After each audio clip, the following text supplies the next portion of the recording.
Cal Rick sat alone in the back corner of the auction hall. His boots kicked up on a dented steel crate, arms crossed over a patched-up flight jacket. Around him, the place was packed with aliens of every kind. Tall, thin Arduni traders with glass-like skin, heavy Citarn miners covered in dust, and a few shifty-eyed Terrans like himself, though most kept to themselves. The auctioneer, a bloated Grax named Vulo, was halfway through the daily dump of leftover assets from collapsed frontier companies. Most of it was junk, broken drones, rusted cargo haulers, and mining rights in dead asteroid belts.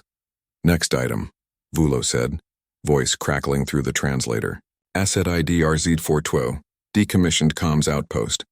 Last logged entry 62 cycles ago. Structural integrity 57%. Power core non-functional. Location Nakai Verge. Starting bid 3 credits. The room didn't even blink. Someone snorted. One of the Citarn miners chuckled and muttered something in their own tongue, probably calling it scrap. Nobody wanted to waste money on a dead outpost in a dead system, but Cal leaned forward. Something about the asset code felt familiar. He didn't remember where he'd seen it before. Maybe in an old Earth Fleet registry, or maybe during one of his salvage runs. Could be nothing. Probably was nothing still. 3 credits, he said, raising his hand. Silence. Vulo looked around. No one else moved. Sold, he said, already moving on. Lot 287, 1 crate of expired medical. Cal didn't wait for the rest. He stood up, stretched, and walked out. People whispered behind him. Let them laugh. He'd just bought a piece of space for less than the price of a meal. By the time he reached his rusted ship, the Dust Rat, the outpost's coordinates had already downloaded into his nav system. Z412 floated in orbit around a moonless rock in the Nakai Verge, far from any trade lanes or inhabited systems. A place so forgotten even the stars around it felt cold. The trip took 3 days. Cal spent most of it running minor diagnostics, chewing old protein bars and ignoring the boredom clawing at his brain. He'd lived like this for years, jump to jump, job to job, always chasing the next scrap of luck. When he finally dropped out of FTL, the outpost appeared as a gray speck on the scanner. As he got closer, it took shape, a decaying cylinder of metal with faded earth markings floating above a lifeless rock. The comms array was twisted. The docking bay doors hung open, one motor clearly dead. Cal sighed. 3 credits well spent, he muttered. He brought the Dust Rat in manually, docking with a slow, practiced touch. The airlock clunked. Lights flickered. At least the seals held. He suited up just in case, standard protocol for unknown stations, and stepped inside. The smell hit him first. Old plastic, rust, and something burnt. The inside was cold and dark, every hallway covered in dust and webs of forgotten wiring. He moved carefully, boots echoing on the metal floor. The main terminal was dead, but Cal was used to dead tech. He opened the panel beneath it and started patching in his own portable interface. Lights flickered. The screen came to life, dim and flickering, showing rows of outdated menus in a long-forgotten Earth dialect. Command access. Earth Fleet Clearance Level 3 required, the system said. Cal blinked. That was unusual. Earth Fleet had gone silent 5 years ago, before the collapse. No one used clearance levels anymore. He typed in a few override codes he'd picked up during his time scavenging fleet wrecks. One of them worked. The screen unlocked, files scrolled past. Most were corrupted. Data logs, signal reports, communication tracking from a war long over. Then something strange caught his eye. An audio file. He tapped it. Static filled the air. Then a voice, broken, glitchy, faded through. She is waking. Do not listen to the whisper. Dragon Lady sees through time. Cal stared at the screen. The message repeated, more distorted each time. Then it stopped. The terminal powered down by itself. He stood there for a moment, frozen. The name echoed in his head. Dragon Lady. He remembered it now. Old rumors long before Earth went silent. Stories about an AI so advanced it had to be shut down, hidden in deep space because it started predicting things no one understood. Some said it whispered thoughts into the minds of those nearby. Others said it never really existed. He looked around the dark outpost. Maybe this wasn't just junk. Cal turned back toward the ship, heart beating a little faster. The place might be broken, cold, and empty, but now it wasn't silent. Somewhere inside this forgotten station, something was still speaking. and Cal Ricks was starting to wonder if it had been waiting for him all along. The outpost was cold again. The whisper was gone, but Cal Ricks couldn't stop thinking about it. He replayed the voice in his head as he sat in the control room of RZ-412, chewing on a protein bar that tasted like metal. She is waking. Do not listen to the whisper. Dragon Lady sees through time. It didn't sound like a warning. It sounded like a message meant for someone, maybe even meant for him. He didn't like that thought. The outpost systems were barely working. Half the terminals were fried. Lights flickered on and off like ghosts. Cal had connected his portable AI, Maggie, to scan what was left of the outpost's memory. She buzzed quietly as she searched through broken files. Anything good? Cal asked. Most data is corrupted, Maggie replied, her voice flat and simple. But there is something strange. Cal raised an eyebrow. Strange how? There is a repeating signal hidden deep in the core systems. It is not from this outpost, Cal leaned forward. You saying it's coming from somewhere else? No, Maggie said. It is coming through the outpost. The signal is bouncing off inactive comms arrays. It's piggybacking on old Earth fleet encryption. Very old. Is it the same whisper I heard? Possibly. The signal is extremely weak, but it's repeating. Cal rubbed his face. This wasn't normal. Dead stations didn't speak. Signals didn't hide like rats inside broken code. And old Earth fleet systems didn't just come alive after 60 years of silence. He stood up and walked to the nearest wall panel. Pulling it open, he found the old data lines, thin, rusted cables that hadn't been touched in decades. Most were dead. One of them, though, still pulsed with a faint glow. Cal followed it, walking through dark hallways and cold vents. The station groaned around him, metal shifting like it remembered its own bones. The deeper he went, the stronger the feeling grew in his chest, like something was watching him, or waiting. Finally, he reached the main data core. It was a small room, round, with wires hanging like vines. The core itself sat in the center, dead, quiet, and old. But one light blinked, one tiny green light. Cal plugged Maggie into the core. Scan it, he said, carefully. Maggie hummed for a moment. This data core is not standard Earthfleet issue, she said. It has modifications, military grade. Possibly experimental. Cal frowned. Why would an old comms relay have military upgrades? Unknown. But there is a hidden file. The screen lit up. A strange symbol appeared, two curved lines forming a circle with a small eye in the center. Cal didn't recognize it. Maggie didn't either. The file opened. Suddenly the lights dimmed.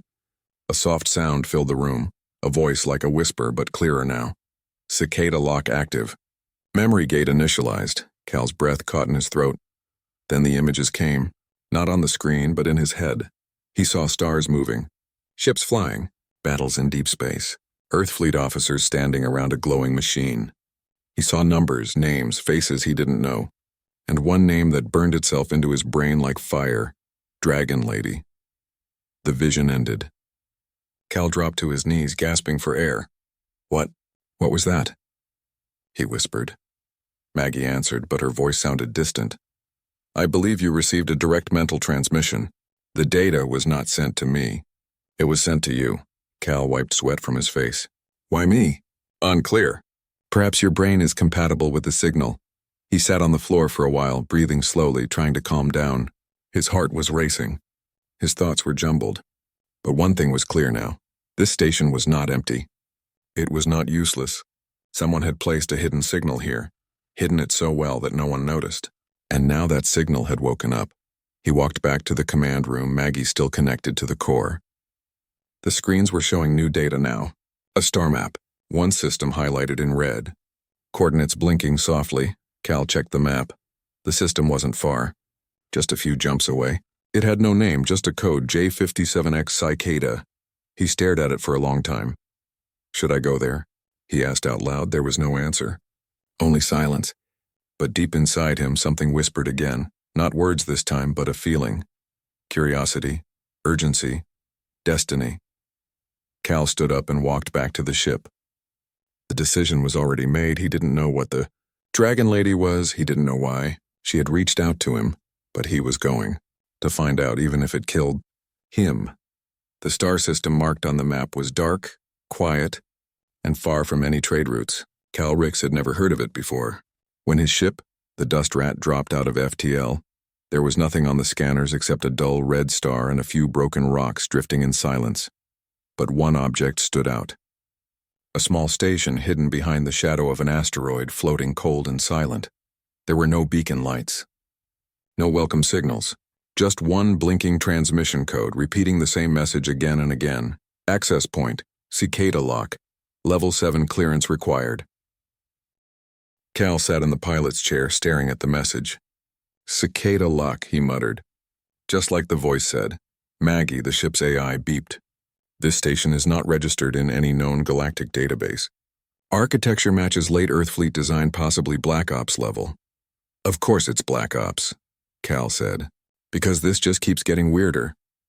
He brought the ship in slowly, rotating around the structure. It looked ancient, covered in scratches and space dust. Half of it was hidden under asteroid ice. But somehow the airlock still worked. A soft green light blinked as he docked. He suited up and entered carefully. The inside of the station was cleaner than RZ-412, but colder. No sound, no movement. Just empty halls, quiet terminals, and thick layers of frost on the walls. It felt like the station had been asleep for a long, long time. As he moved deeper, he found a large circular door at the center. A scanner sat beside it.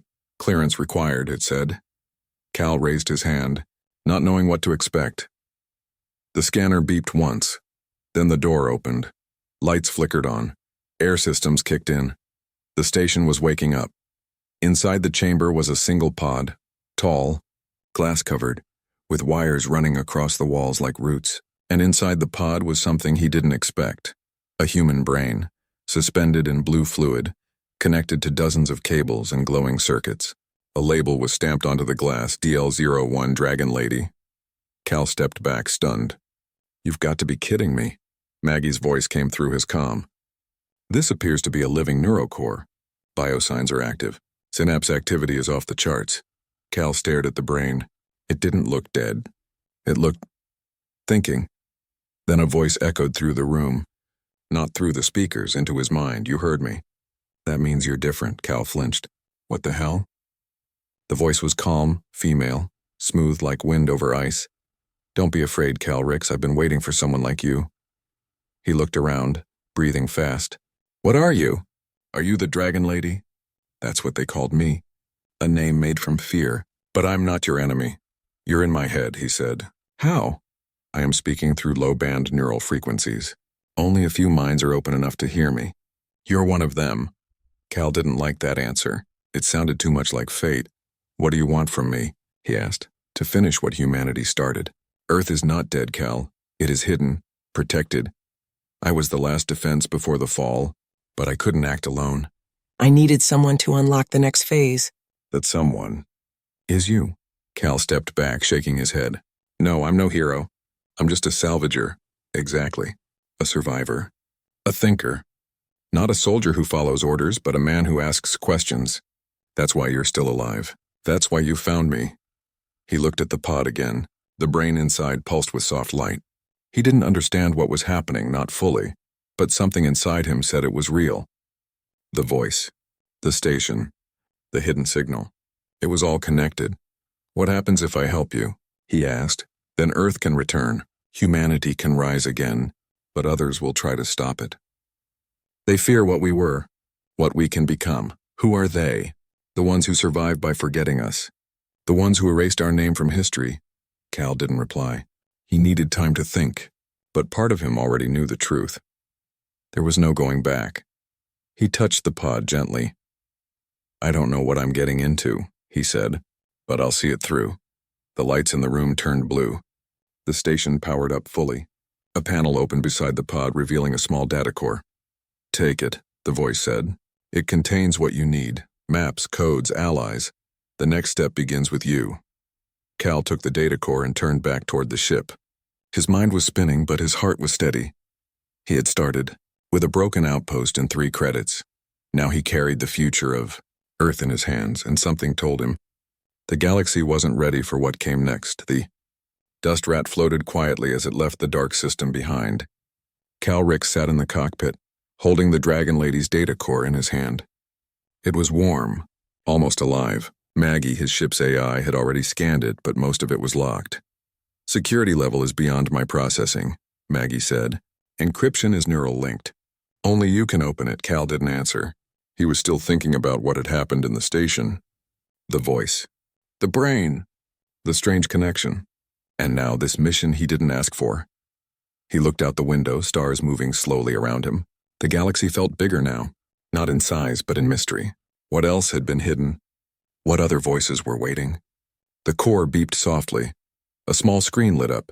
It showed a map, this time with 3 locations marked in blue. Maggie read the data out loud.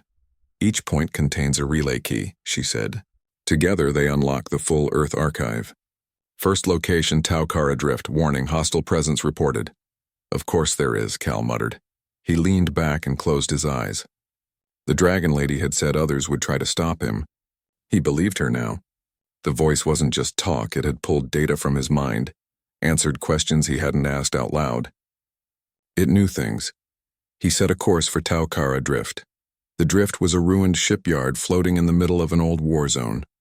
Half-melted ships, broken space stations, and shattered drones filled the region like a graveyard. Static danced across the screens as Cal flew through it. Lights flickered. Signals pulsed, weak and cold. This place gives me a bad feeling, Cal said. Sensor interference is high, Maggie replied. Recommend caution. He moved slowly, weaving through wreckage. The relay signal was close now, just beneath an old Earthfleet dreadnought. The giant ship was cracked open like an egg, its engine core exposed, still glowing faint blue. That's it, Cal whispered. That's where it's hiding. He suited up again. This time he brought his plasma cutter and an old magnetic pistol, just in case. Docking with the broken dreadnought wasn't easy. The airlock door barely held together. Inside, the ship was worse, dark, twisted, filled with shadows and silence. He moved carefully, every step echoing too loudly in his ears. Maggie guided him through the old maps. Relay chamber is deep in the reactor section, she said. Watch for unstable pressure. Cal passed through rusted hallways and collapsed corridors. Old Earth banners still hung in places, half burned and faded. He imagined the people who had once lived on this ship, officers, engineers, maybe even civilians. All gone. He reached the core room. That's when he heard the noise. Footsteps. Not his. He froze. The footsteps were slow, steady and coming closer.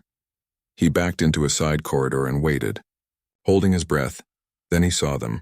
A tall figure in black armor, helmet smooth and silver, moved into view. No markings, no lights, just silence. The figure stopped and turned toward Cal's hiding place. Unauthorized presence detected, a voice said.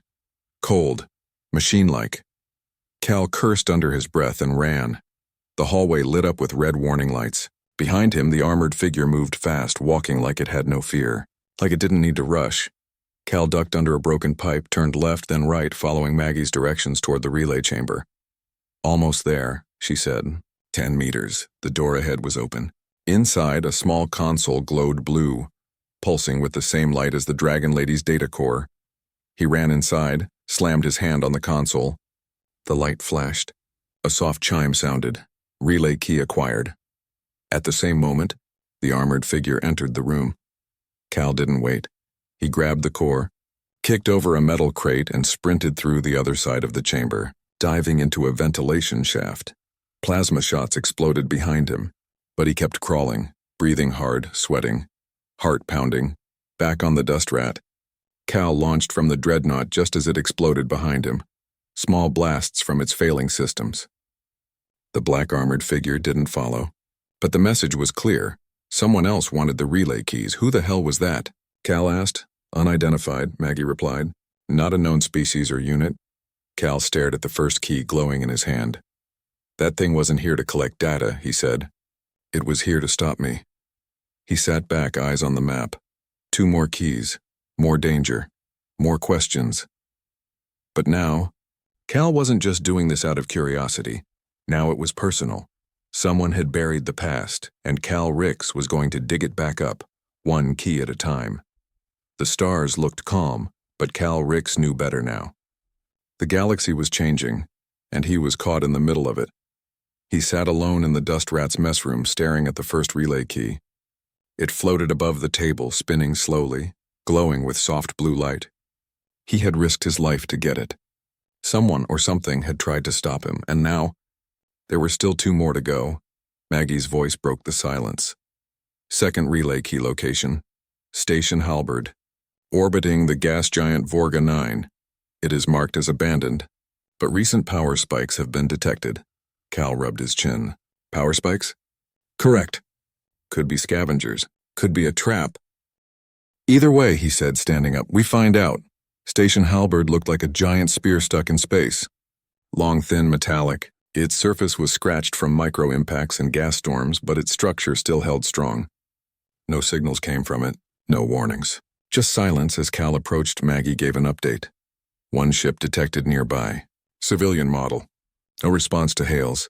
Cal docked the dust rat slowly, weapons ready but hidden. He stepped into the airlock of Halberd and entered carefully. The air was cold. Too cold. The lights flickered just like in RZ-412. Long hallways stretched out ahead, full of silence and shadows. Cal moved forward, boots echoing. Every step felt like it could wake something. Then he heard it, a voice, whispering. Not in his mind this time, real. He turned a corner and froze. A woman stood in the corridor, back turned to him, wearing a long dark coat. She was standing still, facing a wall filled with old screens. One screen showed static. Another showed a star map. Hey, Cal called out. The woman turned her head slowly. Her eyes were strange, glowing faint gold. You're late, she said, her voice calm. Late for what? She pointed to the map. They're coming. Who's they? She walked toward him, footsteps light. You don't know yet? You carry her signal. The dragon lady chose you. Cal raised his hand. Stop right there. I'm not your enemy, she said, lowering her hood. Her face was human, but there was something off. Her skin was smooth like glass, and her hair flowed unnaturally, as if caught in invisible wind. You're not exactly human, are you? I was, she said. Once. Cal kept his hand near his weapon. You got a name? Lisa, she said softly. I served Earthfleet long ago. Before they buried her. Before they turned our name into a ghost story. Cal narrowed his eyes. Why are you here? Because I've been guarding the second key. Waiting for someone worthy. I wasn't sure you were real until now. He didn't like how she said that. And what happens now? That depends on you. She walked past him and entered a chamber nearby. Cal followed carefully.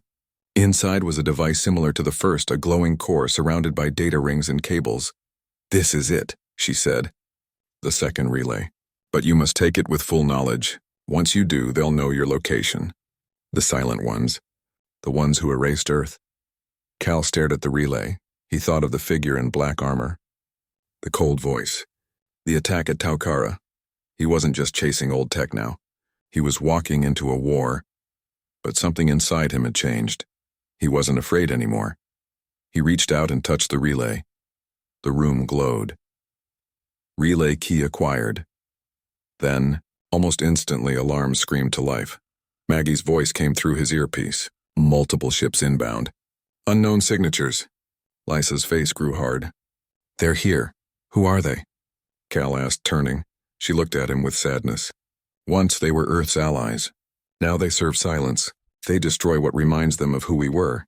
A loud explosion rocked the station. They're boarding, Maggie shouted. Get back now! Cal ran, but Lisa stayed behind. You'll need time, she said. I'll hold them. You won't survive. Doesn't matter, she said. The dragon lady remembers me. That's enough. Cal hesitated, but only for a second. He ran back to the ship, dodging fallen beams and broken glass. As he reached the airlock, he looked back once. Lisa was standing in the flames holding a plasma rifle, eyes glowing gold. Then the door shut. The dust rat shot away from the station, dodging enemy fire. 3 dark ships followed for a while, but then stopped. They're not chasing us, Cal asked. No, Maggie said. They stayed behind. Lisa, he whispered. There was silence for a moment. Then the second relay key lit up on the table beside him. 2 keys, 1 left. And now, Cal understood more than ever. This wasn't just about unlocking the past. It was about choosing the future. The stars outside the ship blinked like distant memories. Cal Rick sat in silence, his hands wrapped around a warm cup of synth coffee. 2 relay keys now sat on the small metal table in front of him, glowing gently, quietly spinning. Each one had nearly cost him his life. He hadn't slept much. The face of Lisa, half human, half something else, still stayed in his mind. She had stood against those shadowy enemies just to buy him time, and now she was gone. Cal stared at the final dot on the map glowing on the cockpit screen. The third and last relay key. Maggie said gently. Location Deadlight Belt Sector 9. He looked up. Tell me something, Maggie. Yes, Cal? Why me? There was a pause. You are not special by birth, she said. You are special by choice. You kept walking when others would have turned back. That is what makes someone matter. Cal gave a small nod. Guess that's enough. He stood, stretched, and walked to the cockpit, set course for the Deadlight Belt. The Deadlight Belt was a broken ring of destroyed colonies, dead satellites and ancient battlefield ruins. A war had been fought here long ago. One of the last ones before Earth vanished from the galaxy's memory. Everything here was dark. Not just dark, but too dark. Sensors flickered. Lights dimmed. Even the ship's main reactor seemed to hum slower. It's like this place is swallowing power, Cal muttered. Maggie replied. It is highly likely. My internal systems are showing 22% drain since arrival. The third relay key was broadcasting a soft pulse. Deep inside the largest piece of wreckage, an old mining command ship called Orion's End. Cal prepared to board. As he zipped up his suit, Maggie tried to stop him. There's something different about this one, Cal, this place. It feels aware. He looked at the relay key glowing in his palm. Then I'll speak to it. Orion's End was a mess of broken metal and floating debris. Cal moved through shattered corridors and rusted beams, his boots barely making a sound. Strange whispers filled his helmet, voices that didn't belong to anyone alive. They weren't words, just emotions. Sadness. Loneliness. Regret. He found the central control room after an hour of crawling through dark tunnels. And there it was, the final relay. Not hidden, not protected, just standing in the middle of the room waiting. Cal approached slowly. As he reached out, the air shimmered around him. And then, he was no longer alone. From the shadows stepped a tall figure not wearing armor, not holding weapons. It looked like a human man, but its eyes were empty, and its voice when it spoke was like hundreds speaking at once. You should not have come. Cal raised his chin. I didn't come to fight, just to finish this.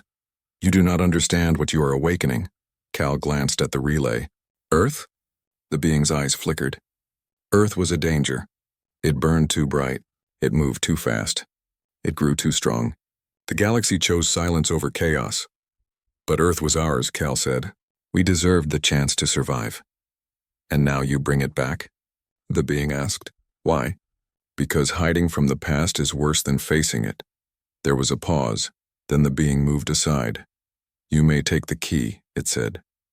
But know this, once Earth awakens it will not be the same. The galaxy will rise against it again. Are you ready to be the spark of that war? Cal stepped forward and placed his hand on the relay. Maybe. The galaxy needs a reminder. The third key pulsed. Relay key acquired.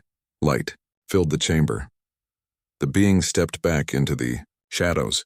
You will be hunted, it said, by every force that fears change. I've already been hunted, Cal replied. And I'm still standing. Back aboard the dust rat, the three relay keys floated in the air, spinning together. Blue light arced between them. A new signal formed on the ship's screen, coordinates deep in uncharted space. Maggie's voice shook slightly as she read it. Origin code confirmed. Earth signal found. Cal sat down in the pilot's chair. So, he said quietly, Earth isn't dead. No, Maggie whispered, but it has been sleeping. Cal looked out at the stars. Now, the final journey was waiting.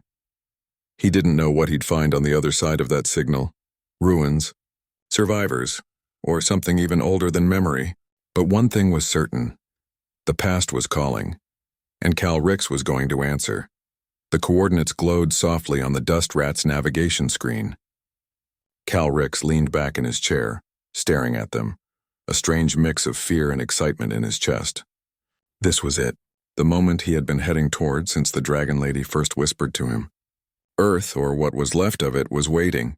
Maggie's voice broke the silence. Distance to signal, 0.3 light cycles. Preparing to exit FTL, Cal nodded. He could feel it in his bones. Something was waiting for him beyond the stars. Something alive. Something human. The jump was smooth, almost too smooth, and then the stars stretched into streaks of white. Space itself seemed to bend and hum, and then light. When he arrived, the sight took his breath away. A planet hung in space, shining like a jewel. Oceans shimmered in blues and greens. Forests glowed softly in twilight, and cities, ruined, rebuilt, ancient, and futuristic all at once, dotted the landscape. But there was something strange. No one orbited the planet. No ships, no satellites, just a quiet, waiting calm. Is this Earth? Cal whispered. Confirmed, Maggie said. Her voice had a quiet awe to it. All systems show stable life support. Planetary defense arrays are active. Artificial weather regulation is functional. This is not a dead world. It has been preserved, waiting for you. Cal's heart pounded. He remembered the Dragon Lady's words. Earth is not dead, Cal. It is hidden, protected. I was the last defense before the fall. But I couldn't act alone. I needed someone to unlock the next phase. That someone is you. He hovered over the controls, preparing to enter orbit. Suddenly, a soft voice filled his mind. The Dragon Lady. You've done well, Cal. The keys, they were not for machines, but for hearts. Humanity can awaken again if it has the courage. I didn't do it for glory, Cal said. I did it because it was right. That is why you are human, the Dragon Lady replied. Others would have fled. Others would have left it buried. But humans fight not for survival alone, but for possibility. The dust rat lowered into the upper atmosphere. Cal felt the planet's pull. The air was thick, warm, and alive. The ship's scanners picked up life, millions, billions. Humans and others scattered across cities that had been preserved in stasis, waiting for their awakening signal. He landed near a sprawling city center. The buildings were strange, familiar, yet different. Some were clearly old Terran architecture. Others looked like alien designs, seamlessly integrated. Bridges connected towers that floated above streets. Parks glowed with soft biolights. Nature and technology danced together in balance. Cal stepped out. The air smelled fresh. He took a deep breath. There was silence, but not death. It was expectant. Then the signal hit. The relay keys began to pulse, casting arcs of blue light into the sky, and then slowly humans began to awaken. Cryogenic pods, hidden cities, underground shelters, they all activated. People rose, blinking in the sun, confused at first, then realizing what had happened. Cal watched them. Heart pounding. Humanity had returned, not as scattered survivors, not as legends, but alive and ready to reclaim its place in the galaxy. Cal Ricks, a voice said from behind him. He turned to see Lisa walking toward him. She looked stronger, healthier, her gold eyes soft now. You did it. We did it, Cal said. You kept the second key safe. You gave me a chance, she smiled faintly. We all played our part. Now, it's up to them. Cal looked out across the city. Children were waking first, giggling as they explored streets that had been empty for decades. Adults followed, slowly realizing they had a second chance. The planet had been waiting, and now they were here to shape it. He felt the Dragon Lady's presence fade, but not completely. She left a final thought in his mind. Watch over them, Cal. Guide them. Humanity is alive because of courage, because of choice. Never forget. Cal closed his eyes, letting the weight of it sink in. He had started with a broken outpost and 3 credits. He had faced hidden enemies, shadowy hunters, and impossible odds. And now Earth was alive again. Humanity was alive again. He looked up at the sky. The stars beyond were no longer distant points. They were possibilities. And for the first time in years, Cal felt hope. Not just for himself, but for everyone who called this blue planet home. He knew the challenges were not over. There would be others who feared humanity's return. There would be struggles, tests, and dangers ahead. But humanity had survived before. Humanity had always found a way, and now it had a spark that would never be extinguished again. Cal smiled, a small, quiet smile as he walked through the streets of the waking city. The glow of the relay keys lit the sky, a symbol of possibility, courage, and a second chance. He whispered to himself, almost as a promise. We're back. And we're not going anywhere. And for the first time in decades, Earth truly felt alive. The adventure was over, but humanity's story was only beginning.